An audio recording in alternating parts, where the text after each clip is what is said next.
直到一场伤寒将他击倒。那一天，长大的女孩跪在病床前，忍不住说出了多年来隐藏的秘密。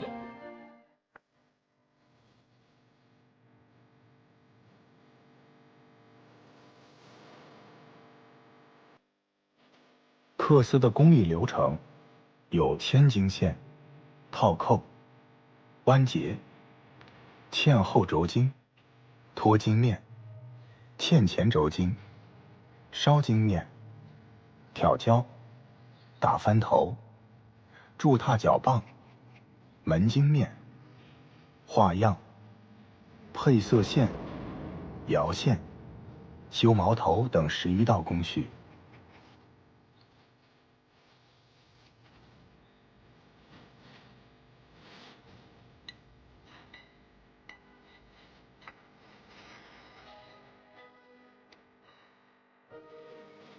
两个孩子青梅竹马，那么要好，就不能成全他们吗？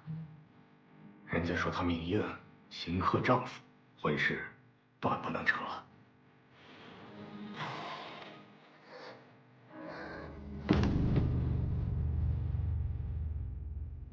一句八字不合，断了他的姻缘之路，他再也没有说过亲，一心扑在了祖传的缂丝手艺上。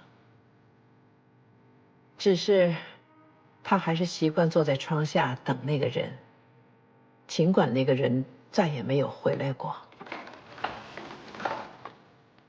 到了40岁上，才领养了一个小女孩，那就是我外婆林启凤。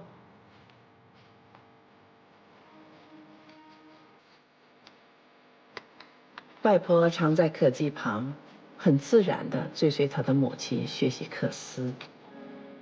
不翻眼头，不回首，趁离别时的牵手，空如过。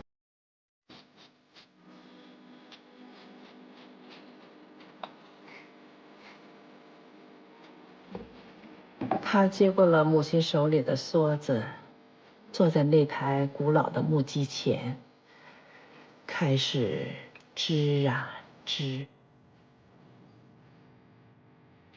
日复一日，年复一年，不知岁月荏苒。终于有一天，才发现母亲老了，她成了技艺精湛的缂丝师，也到了该出嫁的年纪。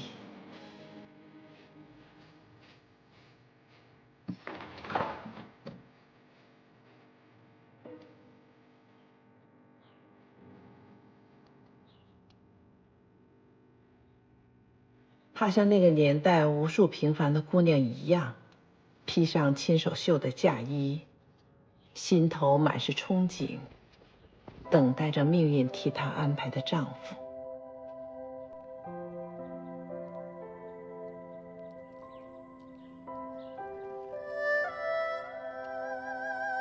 只是她没有想到，缘分是那样的短暂。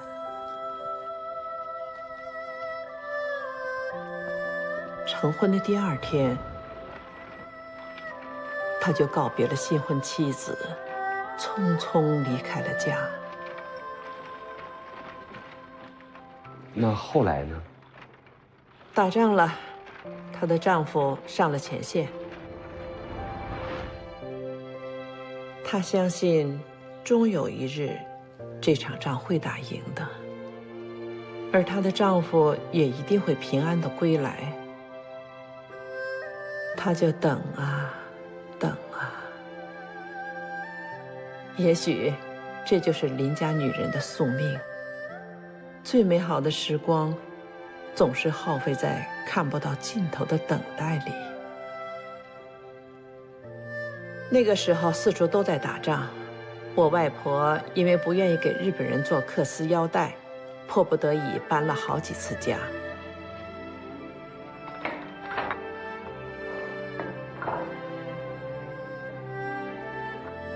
邻家有个小女孩，自小便失去了母亲，却非常聪明伶俐。不知什么缘故，常偷偷躲在门外看他。你过来。可能这就是缘分吧。你扣子。小女孩没有母亲，没有人帮你缝。她也没有亲人，两个很孤独的人在彼此的身上寻到了慰藉。阿姨帮你啊。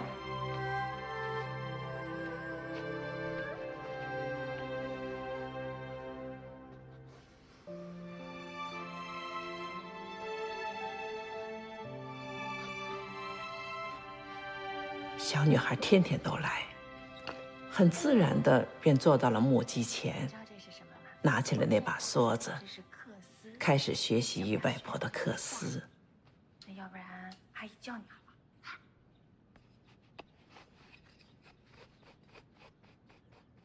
日子平静的过去，令人意想不到的是，有一天没人登了他家的门。凤儿啊，你看。他们给你准备了这么多东西，再说了，他父女俩挺好的，你看，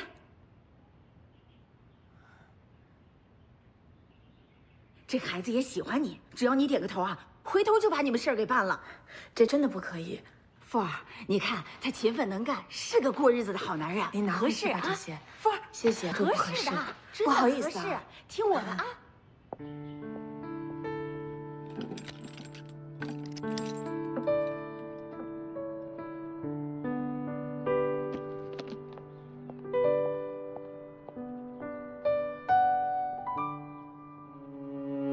女孩相信，她的心愿总有一天能实现。可她没有想到，有一天，那个曾经上了战场，所有人都以为他再也不会回来的男人，竟然出现在了她的眼前。小姑娘，这户人去哪儿了？你知道吗？你别怕，我是他们的亲人，我特意来找他们的。哎，等一下，小姑娘，你叫什么名字啊？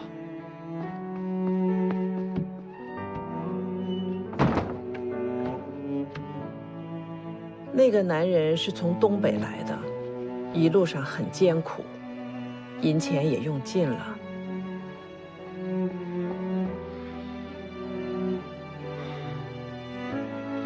他就是我外婆一直在等的那个人。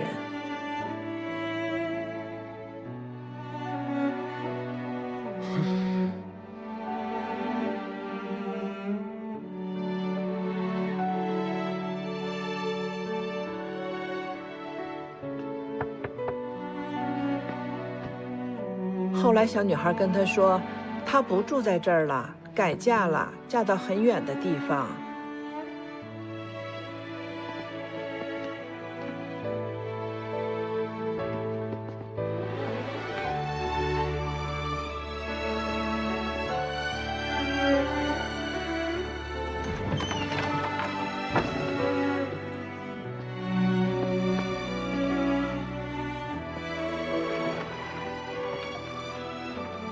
实际上，我外婆被一个大户人家请去做缂丝屏风了。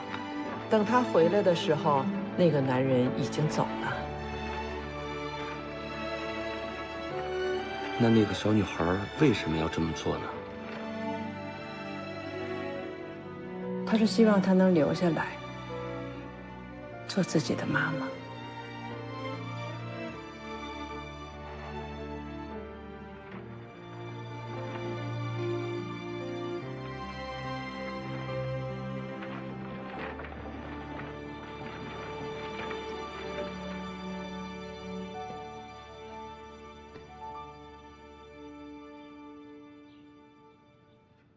外婆见到双面绣，便常常想：世上能不能做出双面全一的缂丝来呢？别人都笑她异想天开，因为正反相同的图案是缂丝的特色之一，而她却坚持己见，一定要做新的尝试。她改良了木屐，也换了翻头。但突破缂丝的传统，并非一件易事。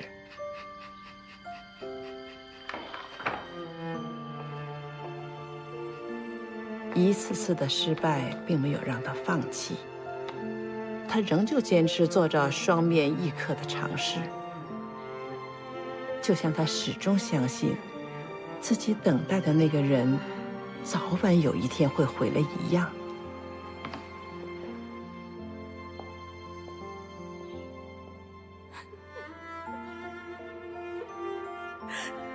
对不起。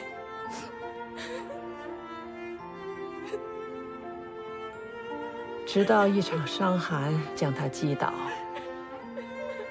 那一天，长大的女孩跪在病床前，忍不住说出了多年来隐藏的秘密。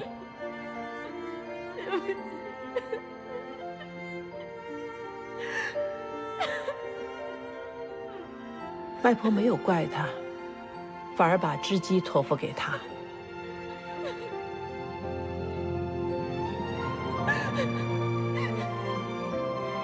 希望有一天，她可以完成双面异刻这一生都未完成的遗憾。